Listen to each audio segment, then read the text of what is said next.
ತಂದೆ ತಾಯಿಗಳು ಕೌಟುಂಬಿಕ ಕಲಹಗಳಿಂದ ಬೇರೆ ಬೇರೆಯಾಗಿ ನ್ಯಾಯಾಲಯದ ಮೆಟ್ಟಿಲುಗಳನ್ನು ತುಳಿದು ನ್ಯಾಯಾಲಯಗಳಲ್ಲಿ ಹೋರಾಟ ಮಾಡುವಂತಹ ಸಂದರ್ಭದಲ್ಲಿ ನಿಜಕ್ಕೂ ತೊಂದರೆಗೊಳಗಾಗುವಂಥದ್ದು ಯಾರು ಅಂದರೆ ಆ ಪತಿ ಪತ್ನಿಯರು ಏನಿದ್ದಾರೆ ಅವರಿಗಿಂತ ಹೆಚ್ಚಾಗಿ ತೊಂದರೆಯನ್ನು, ನೋವನ್ನು, ಹತಾಶೆಯನ್ನು, ದುಃಖವನ್ನು ಅನುಭವಿಸುವಂಥದ್ದು ಮಕ್ಕಳು. ಈ ತಂದೆ ತಾಯಿಗಳ ಕೌಟುಂಬಿಕ ಕಲಹದಿಂದಾಗಿ ಅತ್ಯಂತ ತೊಂದರೆಗೊಳಗಾಗುವಂಥದ್ದು ಅಮಾಯಕ ಮಕ್ಕಳು. ಅವ್ರದ್ದೇನೂ ತಪ್ಪಿರಲ್ಲ. ಈ ಕೌಟುಂಬಿಕ ಕಲಹಗಳಲ್ಲಿ ಪತಿಯ ತಪ್ಪಿರ್ಬೋದು, ಪತ್ನಿಯ ತಪ್ಪಿರ್ಬೋದು, ಇಬ್ಬರದ್ದು ತಪ್ಪಿರ್ಬೋದು, ಇಬ್ಬರದ್ದು ತಪ್ಪಿಲ್ಲದೆ ಯಾರೋ ಮೂರನೇವರ ಕಾರಣದಿಂದ ಭಿನ್ನಾಭಿಪ್ರಾಯ ಬಂದಿರ್ಬೋದು.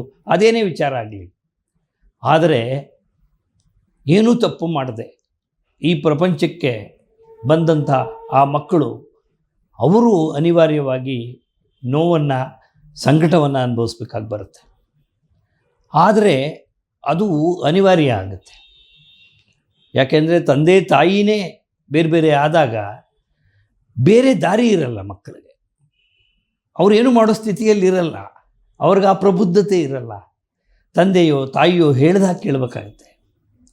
ಅಂತಹ ಸಂದರ್ಭಗಳಲ್ಲಿ ನಾವು ವಕೀಲರಾಗಿ ಗಮನಿಸಿರುವಂಥದ್ದು ಏನಪ್ಪ ಅಂತಂದರೆ, ಈ ನ್ಯಾಯಾಲಯಗಳಲ್ಲಿ ಮಕ್ಕಳ ಸುಬರ್ದಿಗೆ, ಮಕ್ಕಳನ್ನು ಯಾರ ಸುಬರ್ದಿಗೆ ಬಿಡಬೇಕು? ಯಾಕೆ ಅಂತಂದರೆ, ಈ ತಂದೆ ತಾಯಿ ಕಲಹ ಮಾಡ್ಕೊಂಡು ಬೇರೆ ಬೇರೆ ಆದಾಗ ಮಕ್ಕಳಿಗೆ ಯಾರ ಹತ್ರ ಇರಬೇಕು? ಯಾರು ನೋಡ್ಕೋಬೇಕು? ಯಾರಾದರೂ ಒಬ್ಬರ ಹತ್ರ ಇರೋಕ್ಕೆ ಸಾಧ್ಯ? ಎರಡೂ ಕಡೆ ಇರೋಕ್ಕಾಗಲ್ಲ. ಯಾರು ನೋಡ್ಕೋಬೇಕು ಅನ್ನುವಂಥ ಒಂದು ದೊಡ್ಡ ಪ್ರಶ್ನೆ ಉದ್ಭವ ಆಗುತ್ತೆ. ಈ ಮಕ್ಕಳ ಸುಬರ್ದಿಗೋಸ್ಕರನೇ ಒಂದು ಹೋರಾಟ ಮಾಡುವಂಥ ಸಂದರ್ಭ ಉಂಟು. ತಂದೆಗೂ ಬೇಕು, ತಾಯಿಗೂ ಬೇಕು ಮಕ್ಕಳು. ಏನು ಮಾಡ್ಬೇಕು? ಈ ಹೋರಾಟದಲ್ಲಿ ಕಾನೂನು ಏನು ಹೇಳುತ್ತೆ? ಕಾನೂನಿನ ವ್ಯಾಪ್ತಿ ಏನು? ಕಾನೂನು ಮಕ್ಕಳನ್ನು ಯಾರು ಸುಬರ್ದಿಗೆ ಕೊಡುತ್ತೆ? ಒಬ್ಬರು ಸುಬರ್ದಿಗೆ ಕೊಟ್ಟರೆ ಇನ್ನೊಬ್ರಿಗೆ ಹಾಗಾದರೆ ಮಕ್ಕಳನ್ನು ನೋಡುವಂಥ ಅವಕಾಶನೇ ಇರಲ್ವೇ? ಈ ಪ್ರಶ್ನೆಗಳು ಮತ್ತು ಮಕ್ಕಳಿಗಾಗುವಂಥ ಖರ್ಚು ವೆಚ್ಚ ಯಾರು ನೋಡ್ಕೋಬೇಕು? ಮಗು ಅಥವಾ ಮಕ್ಕಳು ತಾಯಿ ಸುಬರ್ದಿನಲ್ಲಿದ್ದರೆ ಖರ್ಚು ವೆಚ್ಚವನ್ನು ಎಲ್ಲ ತಾಯಿನೇ ನೋಡ್ಕೋಬೇಕಾ ಅಥವಾ ತಂದೆಯೂ ಕೊಡಬೇಕಾ?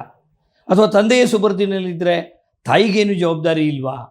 ಈ ಎಲ್ಲ ಪ್ರಶ್ನೆಗಳನ್ನು ಉದ್ಭವ ಆಗುತ್ತೆ.